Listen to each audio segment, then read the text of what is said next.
Divine race of blonde-haired, blue-eyed cloud people built the pyramids of South America.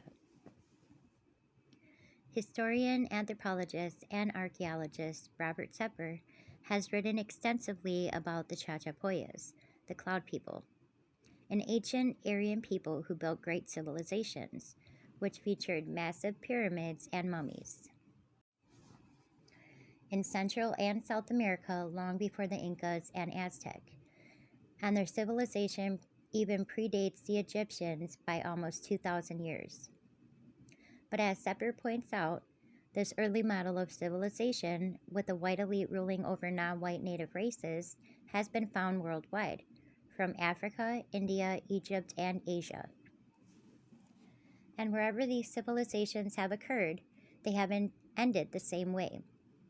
The natives eventually take over, and the white elite leave, die off, or become absorbed into the greater population, creating a hybrid racial caste system, like in India, with the whitest of the hybrid race at the apex and who live on top of the ruins of the original civilization and take credit for it. We have transcribed Sepper's narration of his short documentary, watch below, on the Chachapoyas here. Archaeologists have discovered Los Pinchudos, a forgotten city deep within the Amazon rainforest of the long-lost tribe of white-skinned, blonde-haired people the Inca referred to as the Cloud People or the Cloud Warriors. Los Pinchudos is an elaborate tomb complex perched into the high rock cliff in one of Peru's northern Andean cloud forests.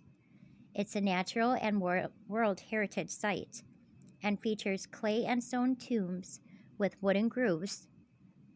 The 6 unusual large statues with large phalluses are what gave the site its name. Los Pinchudos translates to the big penises.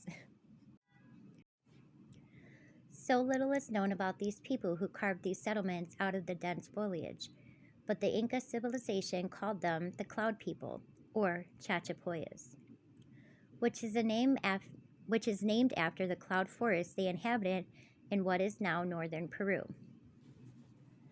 Although they left no written language, they did leave scores of stone ruins and mummies.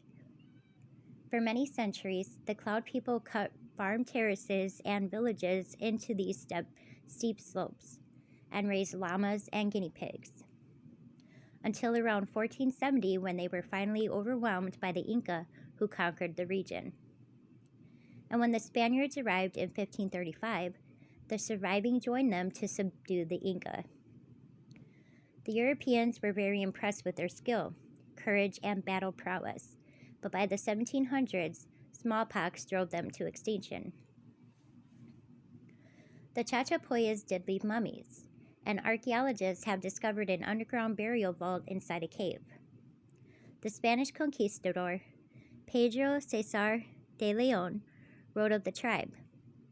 They are the whitest and most handsome people that I have seen, and their wives were so beautiful that, because of their gentleness, many of them deserved to be the Inca's wives and also to be taken to the Sun Temple. The oldest mummies in the world are the Chinchorro mummies from Chile and southern Peru, while the earliest Egyptian mummified remains date around 3000 BC.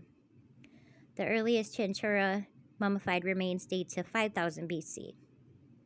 The Chinchorro culture was the only Andean culture that performed mummification on all members of the society, while all other Andean cultures, only the elite were mummified.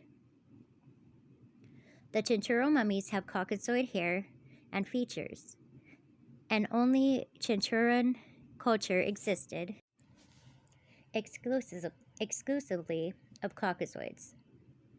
All other Andean cultures were comprised of a Caucasoid elite ruling over another racial group.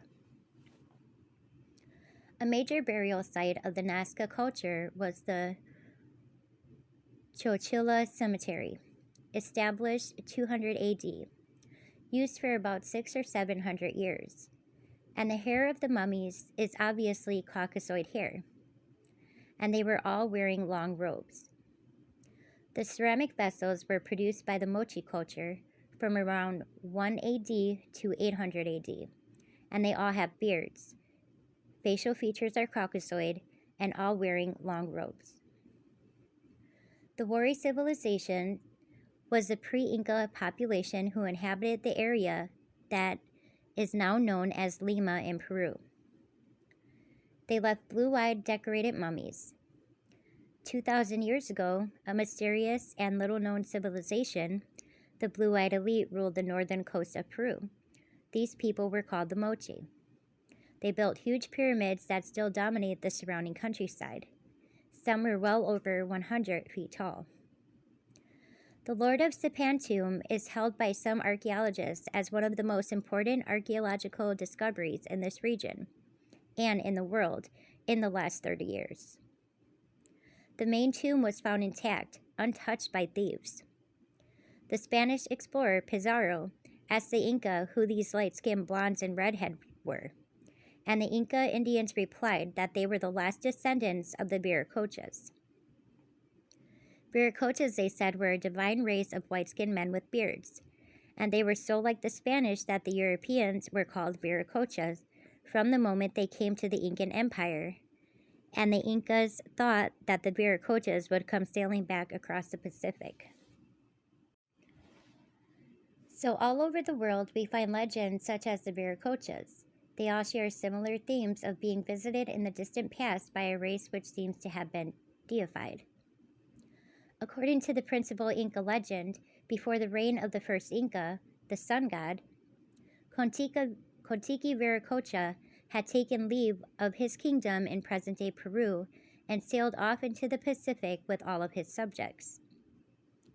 It's interesting to note that in Africa, there's a gentleman by the name of Credo Mutwa. He's a 94-year-old shaman living in South Africa. And he claims that tall, blonde-haired, blue-eyed people had been seen by black African tribes throughout the continent long before the white Europeans arrived. Credo is a very respected historian of the Zulu nation, and he said when the Europeans first came, the black Africans thought it was the return of these same white gods, which they had called Mzungu. And as a result, they called the European settlers by the same name, which is still used today. This is very much the same reaction as the Central American people had when Cortez and his Spanish invasion party arrived in 1519, and they thought that this was a returning Quetzalcoatl.